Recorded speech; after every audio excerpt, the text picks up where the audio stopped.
Halo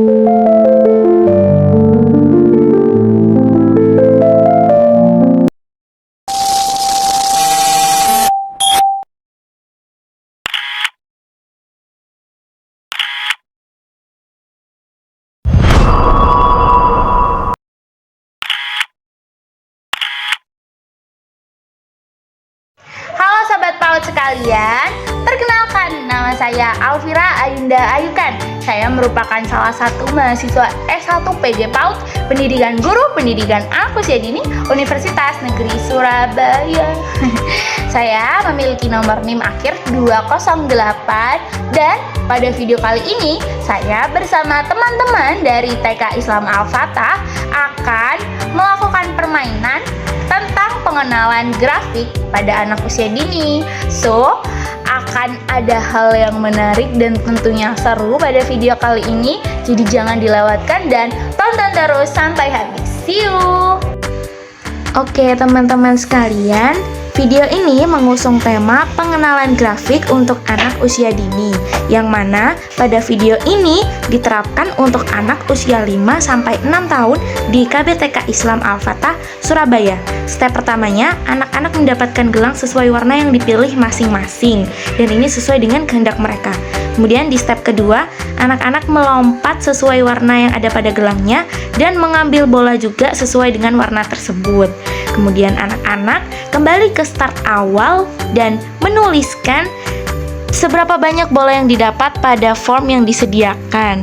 Dan ini ditulis juga dengan warna yang mereka dapat pada gelang. Hal ini dilakukan secara berkala dan sampai seluruh anak berhasil mencoba masing-masing. Kegiatan ini ditujukan untuk mengenalkan grafik secara sederhana namun tetap menyenangkan. Tidak hanya mengenalkan grafik, anak-anak juga diasah untuk memperkuat dan mengembangkan aspek perkembangan lain seperti pada fisik motorik dengan melompat dan mengambil, berlari, kemudian dengan kemampuan literasi dengan mereka menuliskan data pada format, dan kemudian aspek sosial emosional karena permainan ini dikerjakan secara tim sehingga anak-anak berinteraksi satu sama lain untuk mendukung timnya masing-masing. Tak hanya itu saja, ada juga aspek kognitif yang dikembangkan oleh anak dengan menganalisa data yang didapat antara format dari kaum perempuan dan kaum laki-laki dan dianalisa siapakah yang mendapatkan bola paling banyak pada warna masing-masing. Hal ini dilakukan dengan menuliskan pada format penilaian pencapaian bersama.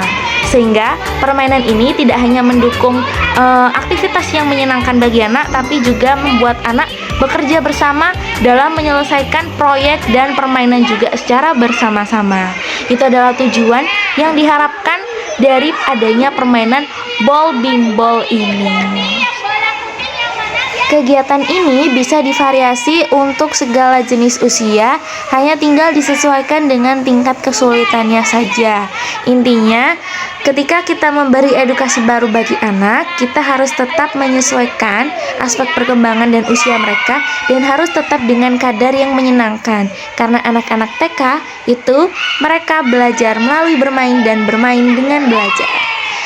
Baik teman-teman, sebelum saya akhiri video kegiatan pengenalan grafik di sekolah melalui kegiatan Graphing My Color, di sini saya akan menyampaikan hasil pelaksanaan kegiatan tersebut. Nah, pada tabel yang ditampilkan pada PowerPoint, di sini menyebutkan tentang hasil analisa perkembangan per tim, di mana saya bacakan secara singkat. Untuk aspek yang diamati pertama, ini tentang bagaimana peserta didik mengerti cara memasukkan dan menggunakan data menjadi visualisasi. Seperti ketika data itu misalnya dua jenis, misalnya dua yang didapat. Nah, itu tidak ditulis dua, melainkan diubah menjadi visualisasi seperti berbentuk bulat dua, atau kotak dua, ataupun bintang dua. Nah, ketika anak mampu melakukan pengubahan data menjadi visualisasi ini, anak dikatakan bisa. Nah, untuk poin pertama ini sebanyak 9 dari 12 peserta menunjukkan persentase keberhasilan sebanyak 75%. Kemudian untuk aspek yang diamati kedua ini tentang bagaimana anak mampu mengoperasikan form grafik berdasarkan data yang mereka dapat sebelumnya.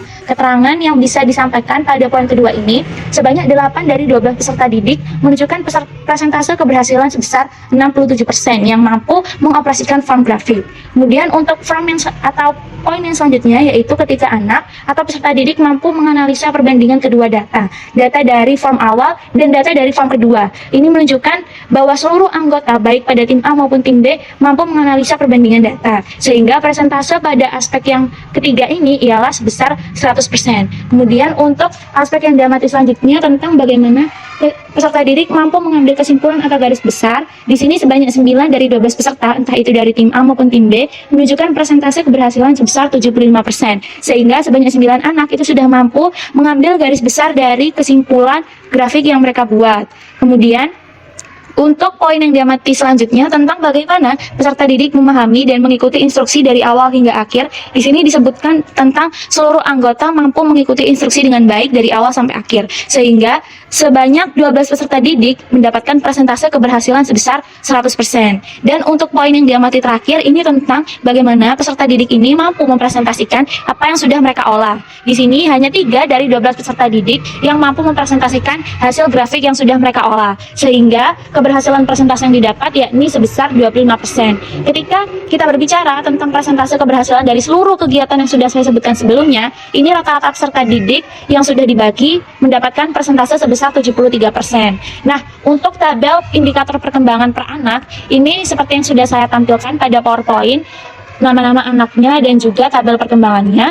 Lalu lanjut langsung saya bahas kesimpulan yang bisa kita dapatkan, yakni jika kita menganalisa indikator perkembangan anak itu hanya sampai poin ke-6, maka didapat poin indikator berkembang sesuai harapan itu sebesar 75% dan berkembang sangat baik itu sebesar 25%. Bagaimana bisa didapatkan data seperti itu? Ketika pada poin BSH ini 9 anak dibagi 12 jumlah peserta didik dikali 100%. Untuk poin BSB-nya itu 3 dibanding 12 anak dikali 100% mendapatkan 25%. Begitu juga ketika kita menganalisa sampai ke poin 5 saja, maka berkembang sesuai harapannya itu sebesar 42% dan berkembang sangat baiknya itu 58%. Perhitungannya sama dengan perhitungan yang sudah saya sebutkan sebelumnya.